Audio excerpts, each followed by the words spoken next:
हाथी के नन्हे बच्चों को लगता है कि उनकी सूंड एक खिलौना है, इसलिए वे बार बार उसे पकड़ने की कोशिश करते हैं।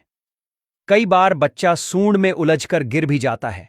फिर जैसे जैसे वे बड़े होते हैं, वे अपने इस अद्भुत अंग का सही ढंग से इस्तेमाल करना सीख जाते हैं। हाथी जितना बड़ा है, उतना ही सेंसिटिव भी है, क्योंकि हाथी के पैरों में विशेष संरचनाएं होती हैं जो जमीन के धीमे कंपन को पकड़ सकती हैं और उन्हें मस्तिष्क तक पहुंचा सकती हैं। यह क्षमता के जरिए इंफ्रासाउंड ध्वनि को महसूस कर सकते हैं। मादा हाथी इंफ्रासाउंड का उपयोग करके नर हाथी को बुलाती है। नर हाथी कई किलोमीटर दूर से इस संकेत को महसूस कर लेते हैं और मादा हाथी के पास पहुंच जाते हैं। हाथी एक ऐसा जीव है जिसे इतना भारी शरीर होने के बावजूद तैरना जन्म से ही आता है। वो सिर्फ नदी या तालाब में ही नहीं, बल्कि समुद्र में भी आसानी से तैर सकता है।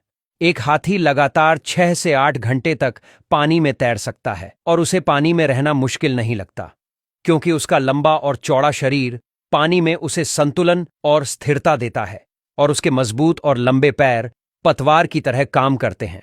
जैसे वो जमीन पर चलता है, वैसे ही पानी में भी पैर हिलाकर वो आगे बढ़ता जाता है। सबसे खास बात यह है कि हाथी की सूंड हमेशा पानी के ऊपर रहती है, जिससे वो बिना डूबे लगातार सांस ले सकता है, और उसके फेफड़े भी बेहद ताकतवर होते हैं, जो तैरते समय उसे गहरी और लंबी सांस लेने में मदद करते हैं। दूसरी ओर, हाथी के झुंड में मादा हाथी का सबसे अधिक महत्व होता है, क्योंकि हाथी के पूरे समूह का संचालन एक मादा हाथी करती है, जो कि समूह में सबसे अनुभवी और बुद्धिमान होती है।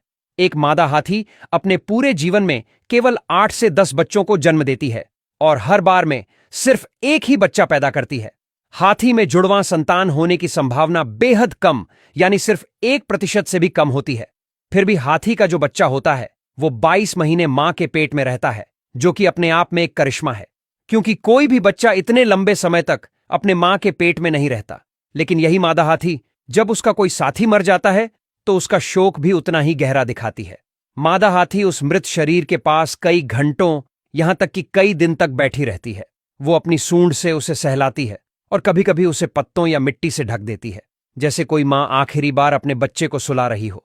इसलिए वैज्ञानिक भी मानते हैं कि इंसानों के बाद मृत्यु को सबसे गहराई से समझने वाली प्रजाति अगर कोई है, तो वो हाथी हैं।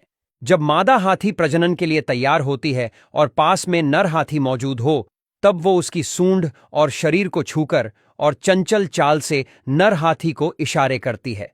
लेकिन अगर नर हाथी कई किलोमीटर दूर हो, तब मादा हाथी नर को बुलाने के लिए एक खास ध्वनि तकनीक का इस्तेमाल करती है, जिसे कहते हैं इंफ्रासाउंड ध्वनि। ये आवाज इतनी धीमी और गहरी होती है कि इंसानी कान उसे सुन नहीं सकते, क्योंकि इसकी फ्रीक्वेंसी 5 से 20 हर्ट्ज जितनी ही होती है, और यह इंफ्रासाउंड हवा में नहीं बल्कि जमीन में ट्रैवल करके आगे बढ़ती है। दूसरी ओर, नर हाथी अपने पैरों की विशेष संरचना से जमीन में फैली इन कंपन भरी ध्वनियों को महसूस कर लेते हैं और दिमाग तक पहुंचा देते हैं। इस तरह मादा हाथी बिना बोले कई किलोमीटर दूर से नर हाथी को बुला लेती है, और नर उस अदृश्य बुलावे को महसूस करके मादा की ओर चल पड़ता है।